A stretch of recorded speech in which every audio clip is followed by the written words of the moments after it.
నమస్తే. CJI chief justice of India మళ్ళీ వార్తల్లోకి వచ్చిండు. జూలై 20 నాడు అంటే సోమవారం విపరీతమైన లాఠీ చార్జ్ జరిగింది. అయితే ఆ లాఠీ చార్జ్‌కి సంబంధించి ఎవరు పిటిషన్ చేయలేదని చెప్తా ఉన్నాడు. అసలు ఇప్పుడు సీజేపీ పుట్టిందే ఇతని వల్ల. నిరుద్యోగులను బేస్ చేసుకొని చేసిన వ్యాఖ్యల వల్ల. బొద్దింకలు, పరాన్న జీవులు వీళ్ళు. వీళ్ళకేం పనిపాట లేదు. ఎక్కడ పని లేక కొందరు ఇట్లా తయారైపోయినరు. నకిలీ పట్టాలతోటి, నకిలీ డిగ్రీలతోటి జర్నలిజంలోకి వస్తున్నారు. లేకపోతే లాయర్ వృత్తిలోకి వస్తున్నారని చేసిన వ్యాఖ్యలతోటి పుట్టిందే సీజేపీ, కాక్రోచ్ జనతా పార్టీ. అయితే స్పందించిండు. ఈ లాఠీ చార్జీ అంశంపై నిన్ననో మొన్ననో వచ్చింది కదా వార్త కూడా. అది ఆ వీడియోలు చూడడానికే నాకు టైం లేదు, మీరు ఉరుకులాడితే ఎట్లా, ఇప్పుడే చూడమంటే ఎట్లా, నేను చూడలేను కదా, మాకు చాలా పనులు ఉన్నాయి కదా అన్నాడు. నాకు అర్థం కాదు, దేశంలో అంతా జరుగుతూ ఉంటే అది ప్రజా సమస్య కాదా, విద్యార్థుల సమస్య కాదా, ఎడ్యుకేషన్ సమస్య కాదా? ఉండొచ్చు, మీకు కూడా పనులు ఉండొచ్చు, లేవనేవారు అంటలేరు, కానీ ఇది కూడా అత్యవసరమైన పని కదా. ఆ వీడియోలు చూడాలి కదా, దాడులు చేసిన వీడియోలు, ఆ పోలీసులు కథా కార్ఖాన్, ఆ భద్రపరచండి వీడియోలు, చూస్తా కదా తర్వాత అన్నాడు. మరి ఏ వీడియోలు చూస్తారు మీరు? అది కాదా ప్రజా తమాషనా, పిల్లలు ఆడుకునే ఆట నాదేమన్నా? ఈపులు వలిగిపోయినాయి ఎక్కడికక్కడ, మొత్తం ఇంతింతలా బెందులు వచ్చినాయి, కొడితే ఆడాళ్ళ బట్టలు పోయినాయి. ఇంకా కొందరు పోలీసులు అయితే ఆడోళ్ళపై అనుచితంగా ప్రవర్తించారు. ఇప్పుడు ఏం చెప్తా ఉన్నాడంటే ఎలాంటి పిటిషన్ రాలేదని చెప్తా ఉన్నాడు. పిటిషన్ ఏంది, ఎట్లా విచారించాలి, ఏకపోతే ఎందుకు విచారించడానికి మీకు అసలు ఆ అవకాశమే ఉండదా? ఉంటుంది కదా, అత్యవసరంగా ఎందుకు పిటిషన్ వేస్తేనే విచారించాలని ఏం లేదు కదా. అది ఆ రూలే ఉంది ఏమన్నా, పిటిషన్ వేస్తేనే విచారించాలి. మీరు చేసిన దానివల్లనే కదా ఇలా. సరే మీరు మంచో చెడో అన్నారు, దానివల్ల ప్రభుత్వానికి ఇప్పుడు కొరకరాని కొయ్యగా మారిపోయింది సీజేపీ. యువత అనూహ్యంగా మద్దతు తెలుపుతా ఉన్నారు. యువత, నిరుద్యోగులు చాలామంది ఏమన్నాడంటే విద్యార్థులపై లాఠీ చార్జ్ పిటిషనే రాలేదు, సుప్రీంకోర్టు ప్రధాన న్యాయమూర్తి సూర్యకాంత్ వెల్లడి.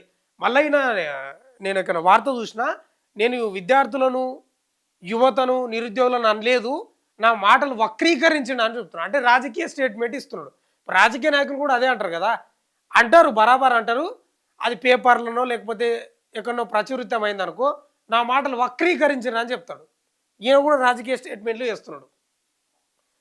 కోర్టే కేసు నమోదు చేయనట్టు ప్రచారం చేయడం సరికాదు, ఈ విషయంలో మీడియా బాధ్యతారహితంగా ప్రవర్తించిందని అసహనం అంట. అంటే బాధ్యతారహితం అంటే విద్యార్థుల పార్లమెంటు ముట్టడి సందర్భంగా పోలీసులు అతిగా ప్రవర్తించినట్లు కానీ, లాఠీ చార్జ్ చేసినట్లు కానీ సుప్రీంకోర్టులో ఎలాంటి పిటిషన్ దాఖలు కాలేదని చీఫ్ జస్టిస్ సూర్యకాంత్ స్పష్టం చేశారు. ఈ విషయంలో సుప్రీంకోర్టు కేసు నమోదు చేయడానికి నిరాకరించిందంటూ వస్తున్న వార్తలు వాస్తవాలకు విరుద్ధంగా ఉన్నాయన్నారు. 100%. ఇప్పుడు పిటిషన్ లేకపోతే సుమోటో కూడా తీసుకోవచ్చు కదా, ఏమవుతుంది? అది మామూలు మేజర్ సమస్య కదా, మైనర్ కాదు, మేజర్ సమస్య. పిటిషన్ వేస్తేనే తీసుకోవాల్సిన సుమోటో తీసుకోవచ్చు, మీరే అత్యవసరంగా చర్చించవచ్చు, ఆ వీడియోలు చూడవచ్చు. బాధ్యతారహితం మీది, మీడియాది కాదు.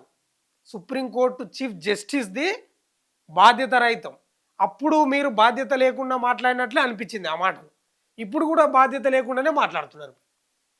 నిన్న ఎవరు రాహుల్ గాంధీ చూపిస్తున్నట్టున్నాడు కదా, అది మొత్తం ఎక్కడికక్కడ బెందులో ఎర్రగా మారిపోయింది శరీరం, కన్ను ఇంతలా ఉబ్బిపోయింది. లాఠీ చార్జ్ జరిగినట్లు ఎక్కడ పిటిషన్ దాఖలు కాలేదంట. గట్లా ఉంది దేశంలో న్యాయ వ్యవస్థ కూడా అట్లుంది. చట్టాలను కాపాడాల్సిన న్యాయ వ్యవస్థ కూడా గట్లే ఉంది. శాంతి భద్రతలను కాపాడాల్సిన పోలీసులు కూడా గట్లే తయారైంది. ఎక్కడ ఈ విషయంలో సుప్రీంకోర్టు కేసు నమోదు చేయడానికి నిరాకరించిందంటూ వస్తున్న వార్తలు వాస్తవాలకు విరుద్ధంగా ఉన్నాయన్నారు. కొన్ని మీడియా సంస్థలు బాధ్యతారహితంగా కథనాలు ప్రచురించాయని ఆయన విమర్శించారు.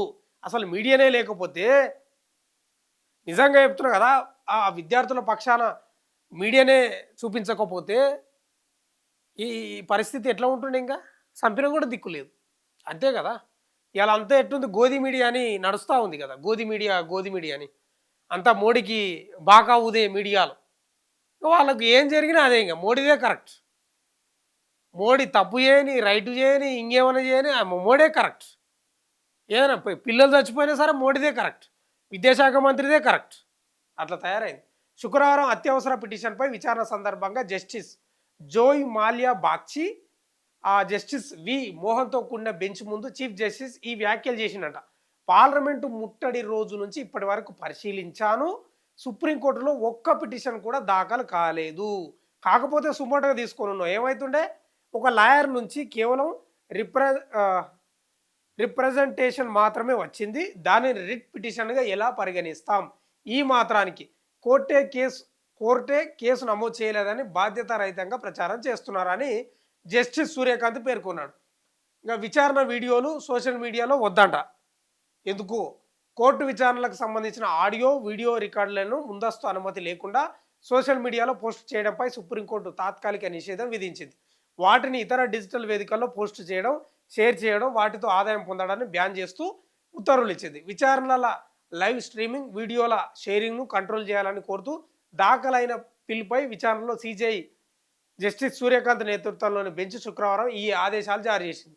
సంబంధిత హైకోర్టు రిజిస్ట్రార్ జనరల్ లేదా సుప్రీంకోర్టు సెక్రటరీ జనరల్ నుంచి ముందస్తు అనుమతి తీసుకున్నాకే కోర్టు విచారణల ఆడియో వీడియోలను వాడుకోవాలని పేర్కొంది. ఏం లేదు, దీనిలో స్పష్టంగా మనకు అర్థమవుతున్నది ఏంటంటే సిజేఐ కూడా బాధ్యతారహితంగా ఉన్నాడు. పెద్దగా ఆయన ఏదో అరే ఏం జరుగుతుంది దేశంలో, ఈ ఉద్యమాలు ఎందుకు స్టార్ట్ అయింది, పిల్లలు ఒక 21 మంది 22 మంది చనిపోయినట్టున్నారు, వాళ్ళ కోసమే కదా, వాళ్ళ కుటుంబాలకు నష్టపరిహారం కోసమే కదా, అది మే 3న జరిగినటువంటి ఆ ఎగ్జామ్ పేపర్ లీక్ కావడం వల్ల కదా ఇదంతా జరిగింది అనే బాధ్యత నీకు ఉండాలి.